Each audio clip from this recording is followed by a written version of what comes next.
అధికారంలోకి వచ్చిన తర్వాత మొదటిసారి ఏపీ అసెంబ్లీ సమావేశాలు జరిగాయి. ఎమ్మెల్యేల రాకతో వారిని చూసేందుకు వచ్చిన అభిమానులతో అసెంబ్లీ పరిసరాల్లో సందడి వాతావరణం నెలకొంది. అయితే ప్రత్యేకంగా ఉప ముఖ్యమంత్రి పవన్ కళ్యాణ్ అభిమాని మాత్రం అందరి దృష్టిని ఆకర్షించాడు. పవన్ కోసం వినూత్న రీతిలో బుల్లెట్ బండిని నవ్యాంధ్ర ప్రగతి రథం పేరుతో తీర్చిదిద్దారు. ఇందులో అమరావతి, పోలవరం, వైజాగ్ స్టీల్ ప్లాంట్ డిజైన్లు సహా 3 పార్టీల నాయకుల చిత్రపటాలు ఏర్పాటు చేశారు. కూటమి ప్రభుత్వం ఏపీని ప్రగతి వైపు నడిపిస్తుందని ఆశాభావం వ్యక్తం చేశారు. పవన్తో సెల్ఫీ దిగడమే తన ఆశయం అంటున్న అభిమాని దగ్గర నుంచి మా ప్రతినిధి సాయి మరిన్ని వివరాలు అందిస్తారు.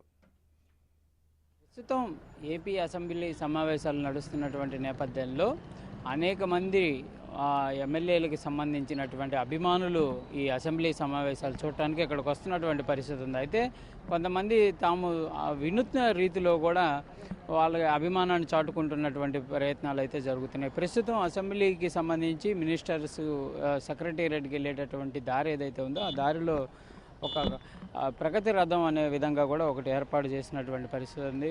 అసలు దానికి సంబంధించి ఏమేమి ఏర్పాట్లు చేశారనేది తెలుసుకుంది. ఏంటండి ఎందుకు ఇట్లీ?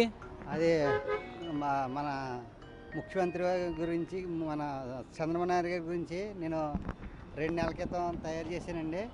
పోలవరం ప్రాజెక్టు, ఆ తర్వాత అమరావతి ఆయన సమక్షంలో మళ్ళీ ఆయన సాధనల గురించి ఎలా నిలబెట్టారో అలాగే ఇది ఆయన వల్ల జరుగుతుందని ఆ నమ్మకం మీద నేను కష్టపడి దీన్ని తయారు చేశానండి. ఎవరిని ఏమి డబ్బులు అడగలేదు, నా సొంత డబ్బులతో పెట్టుకుని 1,60,000 ఖర్చు పెట్టుకుని నేను తిరుగుతున్నానండి. ప్రధానంగా ఇందులో ఏమేమి మీరు చూపించే ప్రయత్నం చేశారు?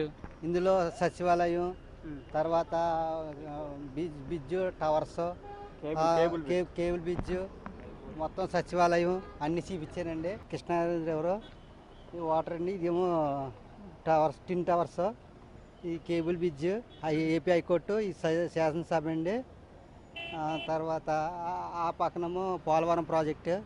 అదే చంద్రబాబు నాయుడు గారు మన పవన్ కళ్యాణ్ వస్తే అప్పుడు పనులు అవుతాయని అదే ఆ నమ్మకం మీద ఎప్పుడో దగ్గరికి యాక్షన్ ముందే అన్నీ తిరిగానండి. పశ్చిమ గోదావరి జిల్లా నుంచి, నరసాపురం నుంచి వచ్చాను. వెహికల్ వేసుకొని అన్ని ప్రాంతాలు తిరిగాండి అక్కడ. అలాగే భీమవరం పులపతి అంజబాబు గారు నాకు పర్మిషన్ ఇచ్చారు, అలాగే నేను తిరిగాను. తర్వాత మా నరసాపురం బొమ్మిడి నాయకర్ గారు కూడా, ఆయన కూడా జెండా ఊపి అలాగే నన్ను కూడా సన్మానించారండి. అక్కడికి పిఠాపురంలో కూడా 2 రోజులు 10వ తారీఖు 11వ తారీఖు కూడా ప్రసారం చేశాను. నాగబాబు గారు కూడా సాయం చేశారు. కానీ పవన్ కళ్యాణ్ గారితో సెల్ఫీ దిగాలని ఆశిస్తున్నాను, కానీ కుదరట్లేదు. ఏదో రకంగా దాని గురించి మళ్ళీ ఇక్కడికి వచ్చాను. నిన్నే పిఠాపురం నుంచి వెహికల్ ఇక్కడికి వేసుకొచ్చానండి. ఆయన ఏదో రకంగా కలుద్దామని కోరుకుతూ ఉన్నాను. మరి అలాగే 2 బ్యానర్లు పెట్టిన వాళ్ళకి అపార్ట్మెంట్ దొరుకుతుంది. నాకు ఇంత ప్రాజెక్ట్ చేశాను, ఎన్ని డబ్బులు ఖర్చు పెట్టి అటు ఇటు తిరుగుతున్నాను, కానీ ఎక్కడ నాకు అపార్ట్మెంట్ దొరకలేదు.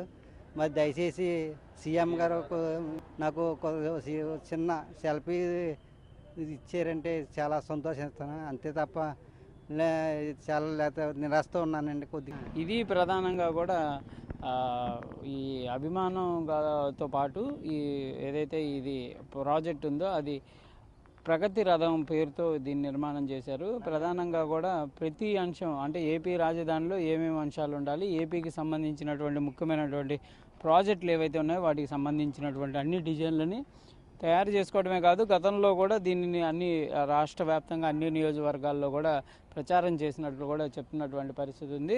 పవన్ కళ్యాణ్ ఉప ముఖ్యమంత్రి పవన్ కళ్యాణ్ తనను కలవాలనే విధంగా కూడా వీళ్ళైతే కోరుకుంటున్నటువంటి పరిస్థితి ఉంది.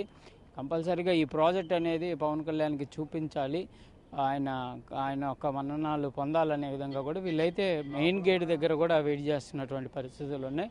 కంపల్సరీగా కలుస్తామనే విధంగా కూడా వాళ్ళు చెప్తున్నటువంటి పరిస్థితి ఉంది. కెమెరామెన్ సిద్ధుతో సాయి శంకర్, సెక్రటేరియట్ నుంచి.